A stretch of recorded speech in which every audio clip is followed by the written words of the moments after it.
The Get Rich Slow Club podcast is a collaboration between Tash Etchman from Tash Invest and Anna Christina from Perla. The Get Rich Slow Club acknowledges the traditional custodians of the land we record on. From coast to coast, across land, waters, and communities, we pay our respects to elders past, present, and emerging. Any advice is general and does not consider your financial situation, needs, or objectives, so consider whether it's appropriate for you. Welcome to the Get Rich Slow Club podcast, where we take you from beginner to confident investor. where we can teach you everything you need to know about investing. So come get rich slow with us. Hello and welcome back. I've got Emma from the Broke Generation here with us again. Back for more. Yes.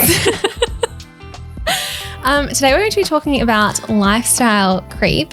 This came up a little while ago when I realized I'd gotten addicted to a $100 moisturiser, the Tash one. I think it's actually $120. A little while ago, I got my makeup done at Mecca, and you can redeem the makeup cost on whatever products you want. And they suggested this moisturizer. So I was like, cool, I'll try it. Terrible mistake. It's really good. Like really, really, really good. But I don't really want to spend that much on moisturizer all the time. And it was just like a nice reminder to be like, once you try something, it's really hard to go back with it. But before we dive into that too much, let's do our money moments. Do you have one for us today? I do. So this week I had a bit of a money and lifestyle slay in that I flew up to Brisbane to be on a panel at the Content Summit, which was good fun to talk. Sounds very content. fancy. It was Content fancy. Summit. Nice to be in a room full of content marketers and things. Normally I'm in finance rooms, so that was nice. But then to be honest, I probably should have said no to it. I was so busy and I'm obviously going away soon and I didn't really have the time to take a 3-day trip, but I obviously got so excited and was like, woo, an event. A free hotel stay. Brisbane. Yes. Yeah. So I went and I don't regret going. It was good, but I just had so much to do. I was at the summit the whole day and my panel was right at the end. I got back to my hotel and I was so exhausted, feel like I've been run over by a bus, exhausted. But I had some work to do that I really need to get a couple of hours of work in. But I didn't have time to do it because one, I was exhausted, and two, I had to be up at 5 for my flight back to Melbourne. Yeah, I saw you tag at 6 a.m. or something. Yeah. Yeah. So I opened my emails and I got that thing from Virgin Australia being like bid to upgrade. And I was like, you know what I'm going to do? I'm going to chuck on the lowest bid of $120 with the logic being if it buys me 2 hours of good work time. Because I find that if I'm in business class, domestic, obviously, I can work a lot better than if I'm in economy. Economy is just so cramped. Yeah. And I'm chunky too, so I take up a lot of the seat. And also you don't want to have your T-Rex arms because then you can't really type. You can't really type. People can so clearly see what you're doing. Yeah, and it's so annoying. And then they start asking you what you're doing and you're like, I'm trying to work. It's private. Please don't look. Yeah. Or you'll get right into it and you have to let someone out to go to the loo. Anyway.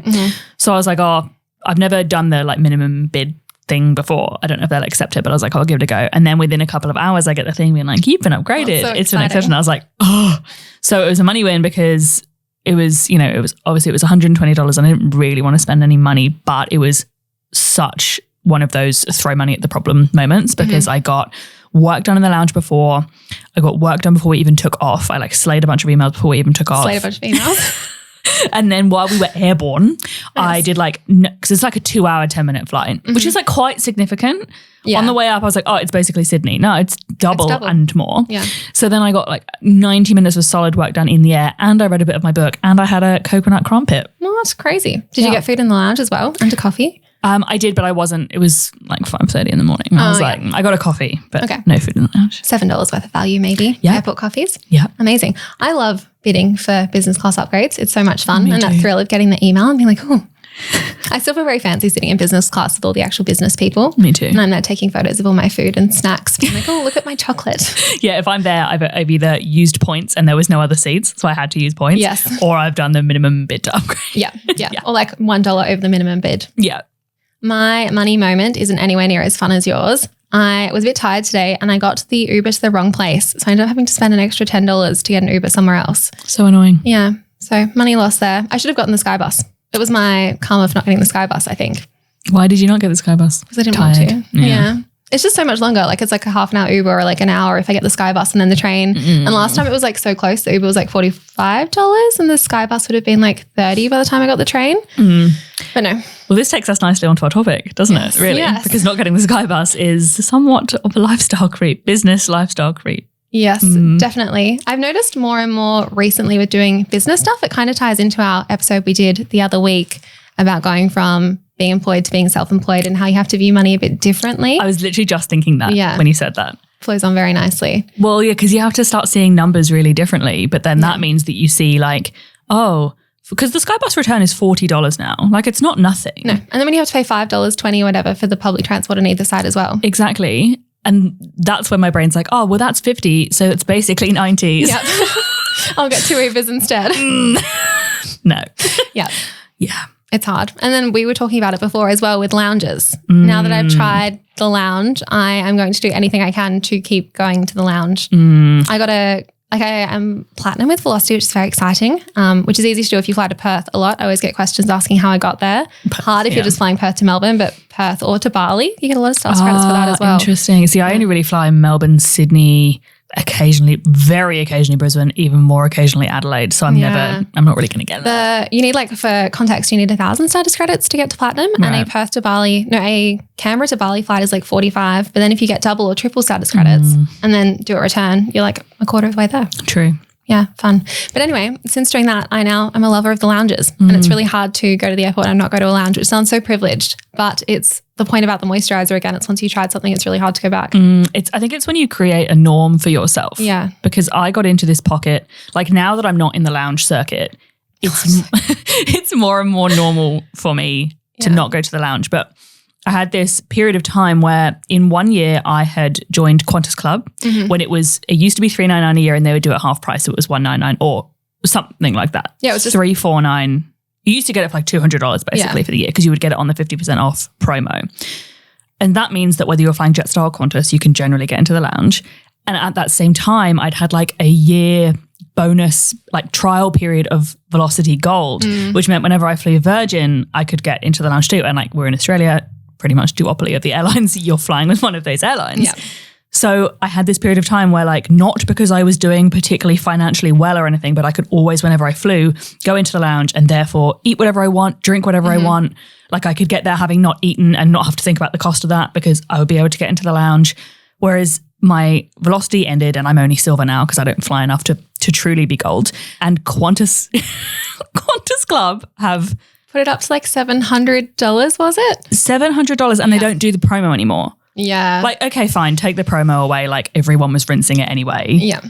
But $700 and the lounges are probably the worst. Yeah, no. The Qantas Club ones are very average. I've never seen anything so bad. I like the toasties. That's a fun addition to them. But they've gone, everyone likes the toasties. You know what? That's all you're fucking getting. Yeah. They've taken everything else away. And I'm like, and just doubled the price. And like for me, it's like 4 times the cost because I was never paying the full price anyway. Yeah. And if you're not like a business where your boss is paying for you, that's hard. To be fair, I kind of get it because the lounges were getting very busy because of people like me. So I kind of understand because it was getting to the point where you're like, this is probably worse than the arrival gate. Yes, no, I was feeling that sometimes as well, especially Perth when it is like FIFO hour, when all the FIFO miners are flying out. That is chaotic. It is hectic. There's everyone everywhere and they're high vis and that's insane. And I'd rather just sit outside by myself. But yeah, it gets busy sometimes. However, mad respect to Velocity, I feel like their lounge membership is never really talked about, but you can just buy the lounge membership. Yeah, I think it's a bit cheaper. It's a lot cheaper. $79 or something. I got an email that it was going up. Or I saw it somewhere that it was going up and I was like, here we go. They're going to match Qantas and they haven't, to be fair. But yeah, it is that really weird. I remember the first time I flew after my Velocity, my gold had run out. And I think I messaged you and I was like, oh my God, like I'm not in the lounge and I hate it. And I hate that I hate it because it's not that you need it at all. It's just a difference. Thing. Yeah. And I probably end up spending more money to try and keep my lounge status as well because I'm always like, oh, I'll fly with Velocity because there's a promotion, which is like the whole point of it anyway. But Velocity is cool. They're lounges because you can go on arrival as well. So if you really milk it, you can have like breakfast, fly, and then have lunch when you land, which is cool. Yeah. I feel like you can tell the people that like are there because of their wealth or their business and the people that are there because they've like hacked it. Yeah. Because there's us being like, oh, that's $7, $14. So I've just made $30. Yeah. I've got to have 3 more Diet Cokes before I can leave. So true. Those Nutella biscuits for a while. Oh my God. They stopped those. No, we took too many. We took too many. But when I stopped there in Brisbane that time, I took like 4 packets. Yeah, and I was like, I looked them up online. I was like, I just made $9. Yeah. I'm going to have to go back again. Especially when it's like $60 for one lounge entry. Yeah. But then sometimes I see that and I'm like, okay, how can I make this work? 6 drinks. That I wouldn't have bought anyway. Yeah. But this is the thing. It's the norm that you create. Same with the moisturiser. I think that's where it's different, where you have, I think about this with a lot of people's lifestyles as well. Like people, you know, maybe you buy yourself flowers or massages is quite a big thing now. I feel like everybody's getting massages or like yoga classes or those reformer Pilates classes and stuff. I feel like the problem with them and why they're maybe more dangerous than even buying yourself like a designer handbag or something is because it creates like a repeated behavior. Yeah. Over and over again. Pilates one is such a good one. I've been using ClassPass, which is cheap and really good. But then I went to this Pilates studio that charges you like $45 a class if you buy it directly. And I love it. And I want to go back, but I can't spend $45 on a Pilates class. And if I never had gone, I wouldn't have known that it was so good. It's like, that's really hard seeing that and being like, oh no, I'll just go back to my regular one that's not that expensive. And it's still good, but it's not that nice. It's even like, look, this is a slightly different example, I guess, because it's for, I guess, health. But like getting to a point where if you need to see a physio or an osteo or something, you just kind of find one and you go. I'm now seeing my osteo and an exercise physiologist, which isn't really negotiable because I'm in like chronic pain because of a back thing. But it is interesting how like that's then created, that's the norm for me now.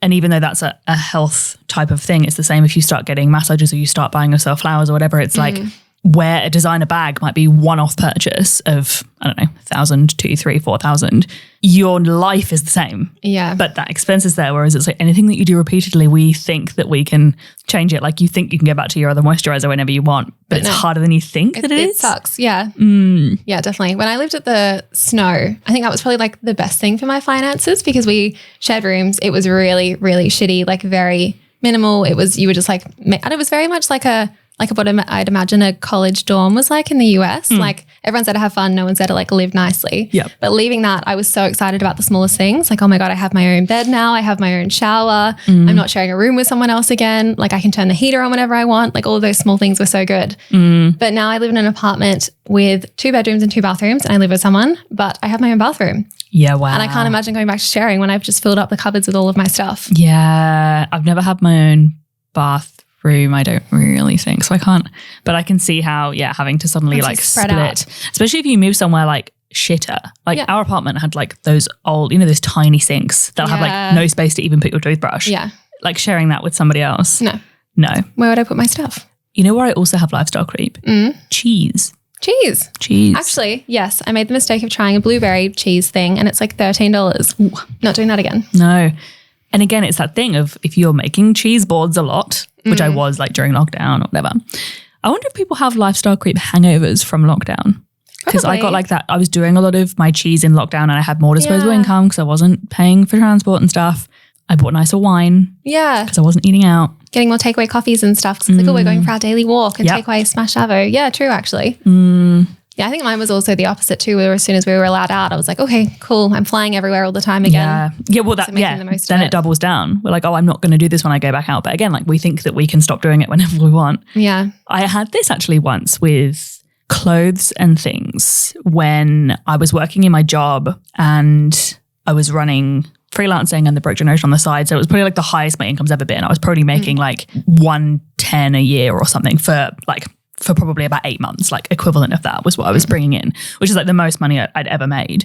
And I was at that time, I was surrounded by a few people that had like expensive taste because they had high household income. Dangerous. And I wanted to buy a belt and I found myself on Net-a-Porter. And I was like, step this is down. Not for me. This is not who you are. Yeah. But I ended up buying one and returning it and whatever. But just the way, and I kind of noticed it with like bigger time influencers and stuff online, I think, where maybe you followed them in the earlier days, and it's not like to shame them for elevating their lifestyle or whatever, but you start to notice that some people get into this like high end as a default setting. Zimmermann dresses instead of like Target or something. Yeah, definitely. And once you make that jump, like that stuff is really nice and it is really hard to go and be like, okay, I'll go to H&M now. Yeah. Yeah, it's so hard. So what's your advice if someone wants to avoid lifestyle creep without just completely avoiding everything? Because it's hard to balance I want to massage one time, but not trying to make it a negative experience afterwards. Yes. I feel like with lifestyle creep, there's certain aspects of it that maybe border more into what I would call lifestyle elevation. Because I think especially if you've come from the kind of pattern of, go to uni and then get an entry-level job, which in Australia is like 40K, it has been in my industry.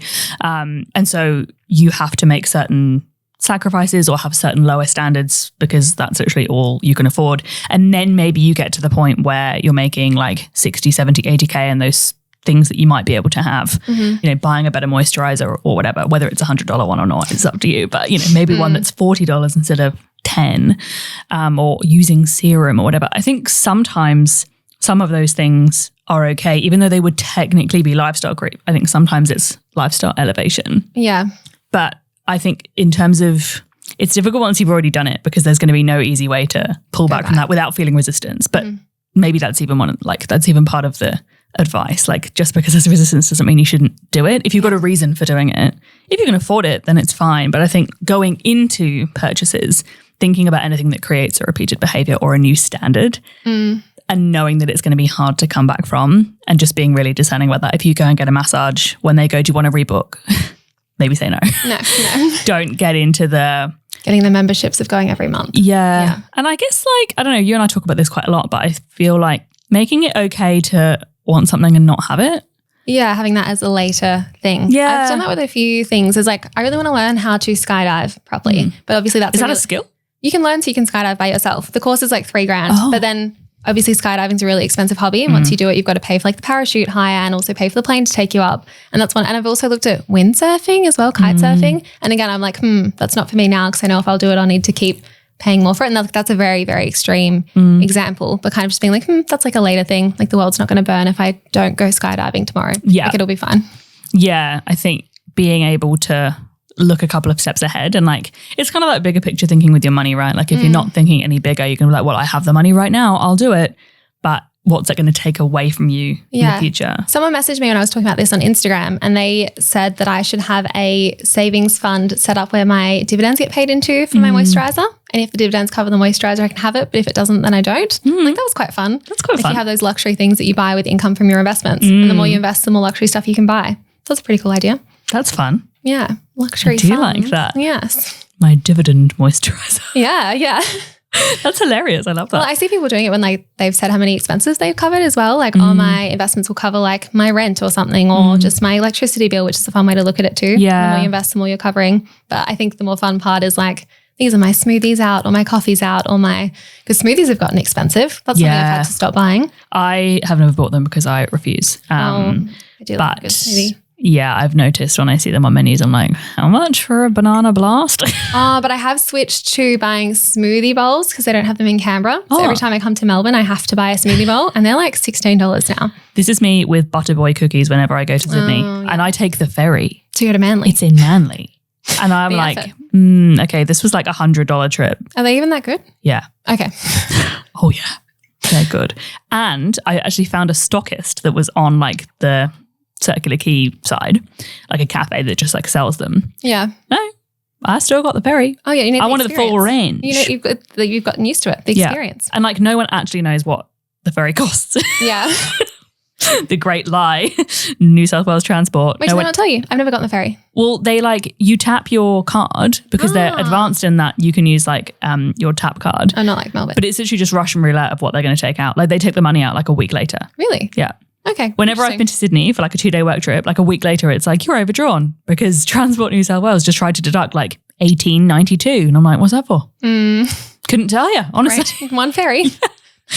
Who knows? Weird amounts too, and it's like 22 cents. It's like, is that a card fee or something else? Yeah, like I think they authorize $1, but they don't take the money till way later. Yeah. This is kind of going into the next episode we're going to do. So everyone will have to come back and listen to this about having some time to sacrifice and like just accepting now isn't the time when you'll have all of the things at once. Yes. And also now I keep asking myself, will I be okay continuously paying for this when I try something? Because I know that I do get quite addicted and obsessed with stuff. Well, if you look closely, I'm wearing eyelash extensions, which are probably a walking advertisement for lifestyle creep. Yeah. I used to get them for holidays. Well, I got them for one holiday one time when I went to the US. I like getting them for holidays because you basically don't have to wear makeup, like, because whatever. But then I came back and I wanted to keep them, so I cancelled my gym membership and subbed that out. Oh. But then obviously we had COVID and I didn't get them for years because we couldn't go out, especially in Melbourne. But now I'm like back to getting them, and like I know that they're expensive and I know I could be using that money for something else, but I don't want to. And now do you have the gym membership as well? No. Oh. I had for a period of time I did like a pay up front, but I kind of pulled it from a different like budget pot, I suppose, rather than my like regular expenses. But it's one of those things that I know that I could cut it out, but I'll make sacrifices in other areas. Like in other areas, I'll look really frugal to some people.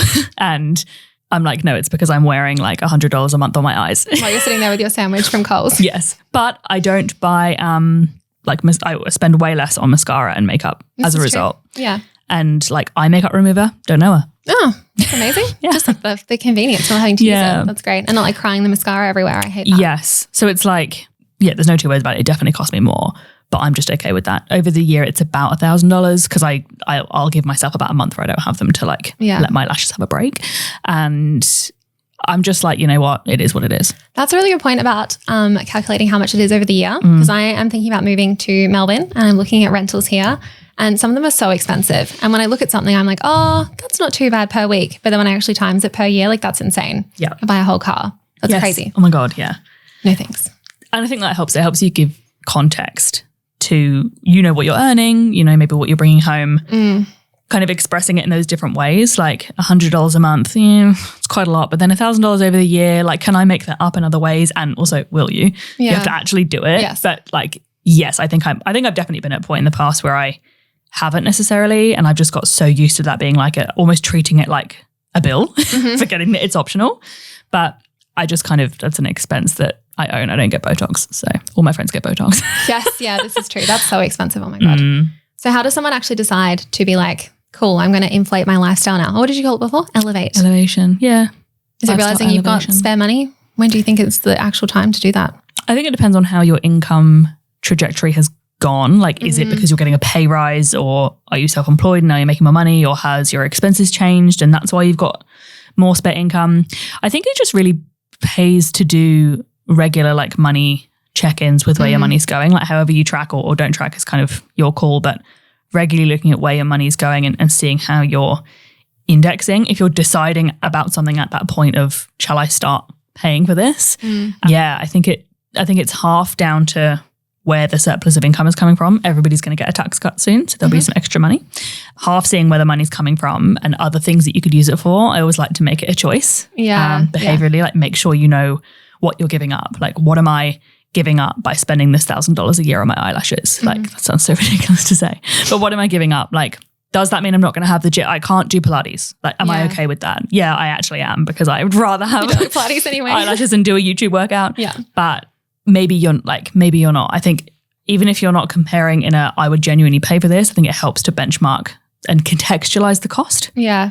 And there's like that book Diary Zero that everyone's talking about, where it's like, well, what's that point of actually spending all the money too, that kind of ties into this, but making sure you set some goals and reach them first before inflating your lifestyle. Yeah. Like I think I've kind of gotten a little bit more lenient with myself because I bought my apartment. I've invested like $250,000 now. I'm kind of at a point where I can relax a little bit, but yeah, without doing that stuff, I probably wouldn't be doing this. Yeah.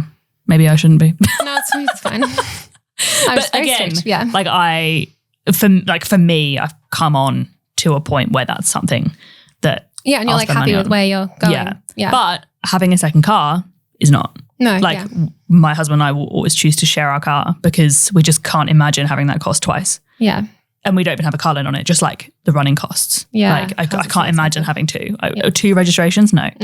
Not doing it. Refuse. That feels like, waste of money. But then again, like it would be so normal for a married couple to have two cars. Yeah. But I'd have eyelash extensions instead. Yeah. Well, I think they're better. No, I share a car with my boyfriend now and it's actually worked out fine because I was always someone who was like, no, I need my own car. Like I can't share, but it's actually been fine. It's fine. I think obviously if you have two jobs that are literally in the opposite direction, you both drive, it can't work. But a lot of people are like, how do you make it work? And I'm like, you just do. He just gets the train. I take the car. Or vice versa. He rides his scooter. Yeah. Or like little things where if we had our own cars, we would maybe leave an hour apart on a weekend. I think weekends are actually the hardest. You get into a good rhythm with the weekday. It's the weekend where I want to drive to the office for the day because I'm really exciting. Yeah. And he's like, well, I want to play golf. And I'm like, well. And when it's not planned as well, when you don't you almost have to send a calendar invite. Literally. How do you negotiate that then? We just make it work. We just go, okay, well, you drop me off. Oh, I'll wait there an extra hour. Oh, I'll go and run that errand. Or I'll do the grocery shopping while you do that. I'll drop you when I used to go to the gym, I'll drop you at the gym because he used to drop me at the gym, go to the driving range, pick me up from the gym, come home. Oh, amazing. Do I go to the gym at the exact time I want? No. But I kind of miss that. like spare waiting time a little bit. I was thinking about uni and how much time I had to think and be creative because I was waiting for a lot of the time. Like you had to wait for class to start, wait for the bus to go back, wait for your friends. Like there's lots more waiting than I do now. And I feel like I miss that space where it's like wait an hour for someone or go somewhere you don't want to go and sit in the car or something. And I don't really have that anymore. It's like too convenient. Definitely being self-employed, I think that goes away. Yeah. I remember thinking this morning I got into my co-working space and our friend Peter was like, do you want to walk to the kitchen with me? And I was like, yeah. And I was like, God, this is employee behavior. Like I should really only have got up and walked to the kitchen for no reason. Yeah. When I'm being paid a salary, but like I've got shit to do. Yeah. But of course it's totally fine to like take a break. But that mentality of like every time you take your foot off the gas, everything stops. Yeah. Like not really, but also yes, really. It feels like it does. Well, it's completely on you. Like there's no one paying you anyway. Even though stuff's always happening in the background, but it's still like, you don't have that dead time as much because you feel like every It's a whole other conversation. But yeah, definitely. I feel like I need more time to be bored again. My best content was made when I was working a job full time. Yeah. And I had lots of time because I used to drive people around for my job. I was a support worker and we would spend hours in the car driving people around. And I thought I had so many good ideas then. Yeah. I don't have those anymore. I have ideas when I'm volunteering in the car. You're so right. Oh, I need to volunteer. You need to volunteer. Come volunteer. Yes, when I you move move. to Melbourne? Yes, in a few months. Oh my God, they would absolutely love that if I brought a new person in. Yeah. Not the young person. The love oldies would love it. I love old people. That was my favorite like OT thing ever was working in aged care. It was so much fun. They love it. They're so grateful too. It's so nice. I organised alpacas on my last day of prac and they walked around and went to visit everyone in like the locked wards and it was so wholesome. It was so good. Cute. Yeah. Oh, anyway, reflections. I've got people's responses about their lifestyle creep. Yes. Tell me. On Instagram. Yearly Euro trips. That's a hectic one. See, can't relate. Like for me, it's going home. It's not a Euro trip. But I noticed this. I heard some people talking the other day and someone said, are you going to Europe this year? And she went, no, I went last year. And the girl was like, oh, I'm going this year because I didn't go last year. And I was like, so we hang have on. to go. Is this like are you going to Europe this year? Like, are you going to work today? Like as if it's a given that you'll be going.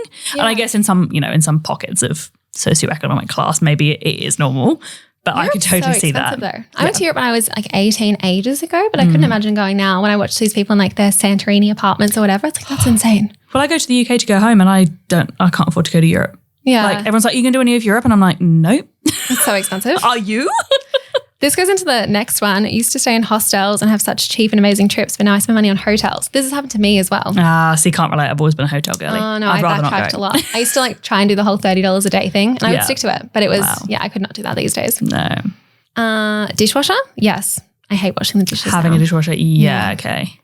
Free range eggs, that one's fair enough. Oh, someone else said, I feel like this happens as business expenses too, always needing the latest and greatest. Interesting. And also just accepting, like you have to get to a point where you accept that your business costs money and then you're like, business costs don't count. Yes. But it's like, oh, it's still money. Everything's a business. Yeah. Everything's a business cost. Luxury perfumes. YouTube Premium. No, I refuse to get YouTube Premium. Not for me. I got it once because actually, oh my God, then this is so true. I have a conspiracy theory around this. So I got it once because I don't know if you still can, but at the time, YouTube Premium meant you could download YouTube videos to watch offline. So I got it on the free trial before I went overseas to watch on the plane. 24-hour flight, you got to do what you got to do. Then we came back and I think my husband had done the same thing and he was like, I actually really like not having the ads. I'm going to keep it for a month. And I was like, okay. When you come off YouTube Premium, they serve you 3 times as many ads as before. Really? I'm sure. Interesting. I'll have to go and Google that afterwards. Because he was like, oh my God, I'm so sick of the ads. And I was like, it's just because you've come off Premium. He was like, no, it's not. Should we do a study? Sign up and not sign up? Yes.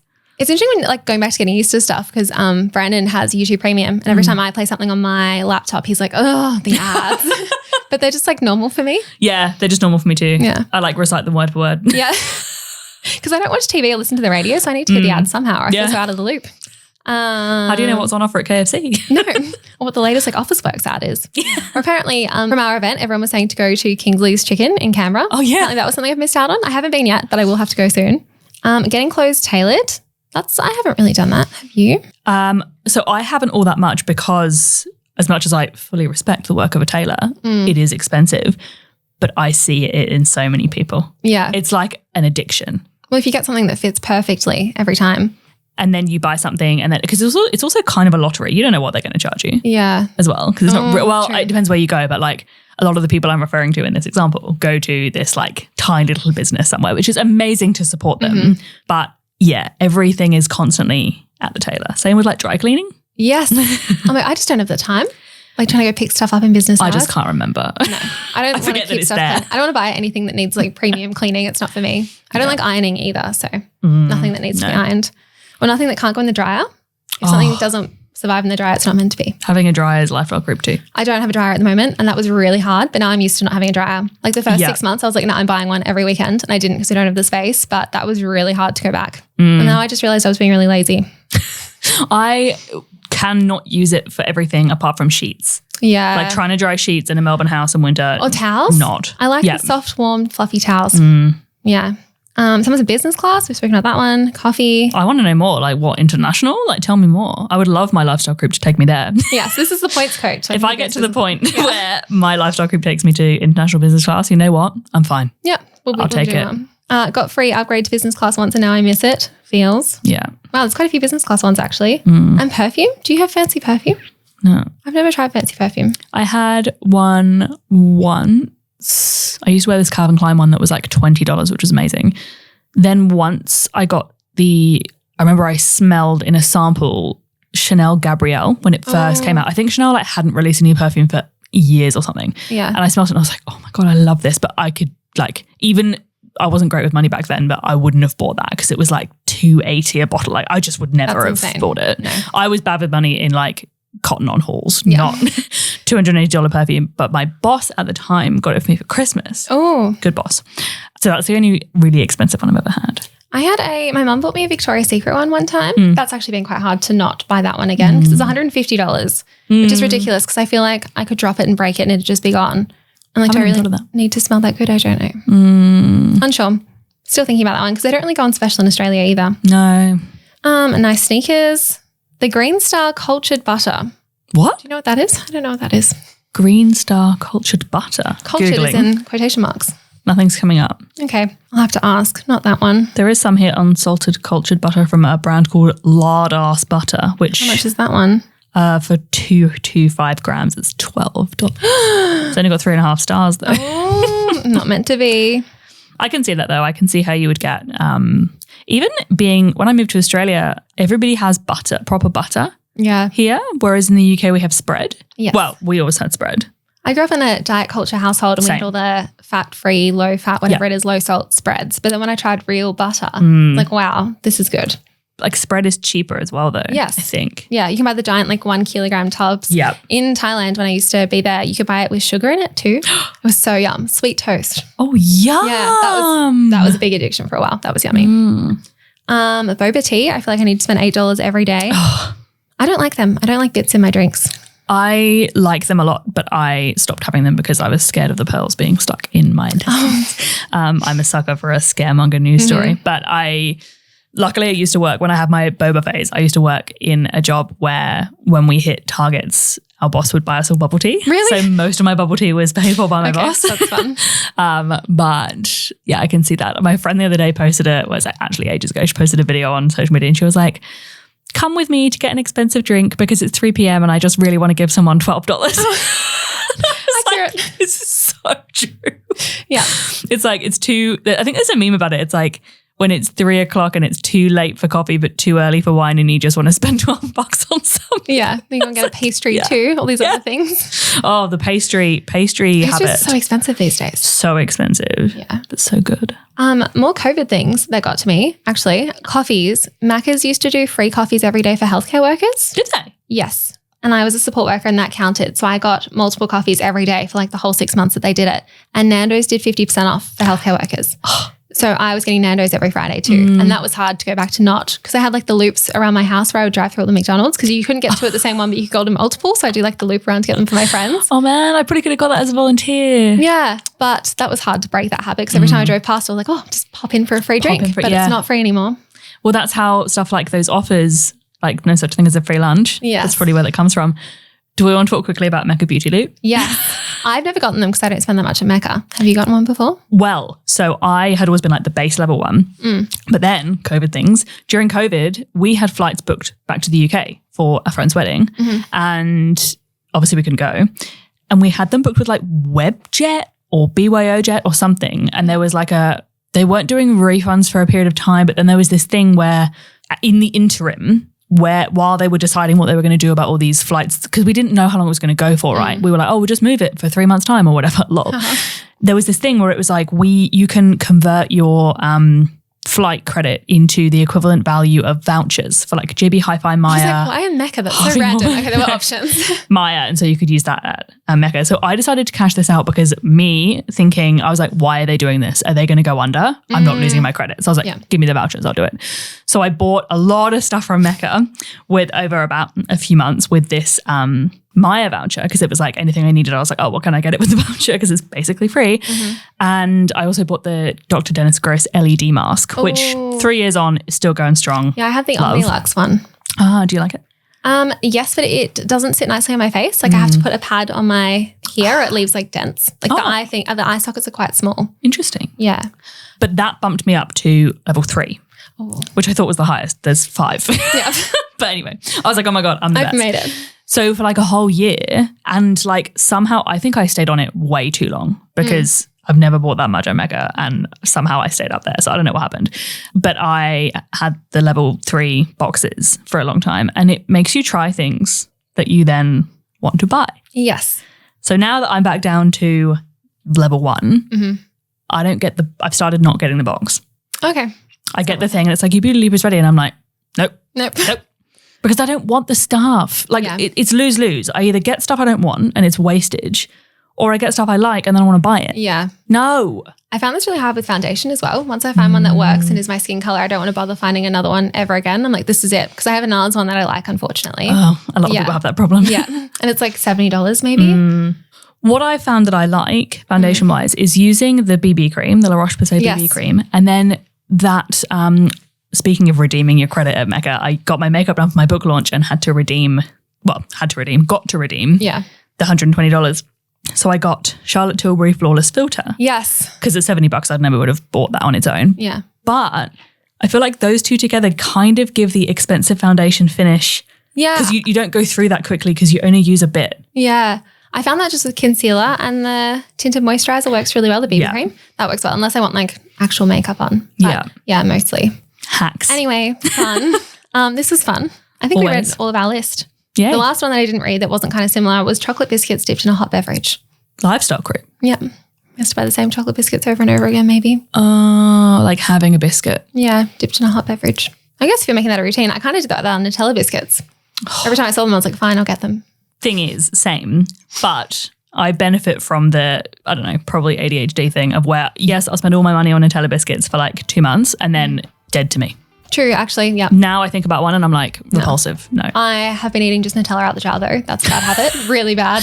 I've never bought a jar of Nutella in my life. Don't do it. No. I need to stop. Biscoff, haven't done that either. Oh, I did that as well. I can't buy Biscoff anymore. No. So I will eat the whole thing in like a week, and that's a lot of calories in one jar. No good can come from it. No, it's not a good time. Anyway, thanks for joining us. Don't buy Nutella.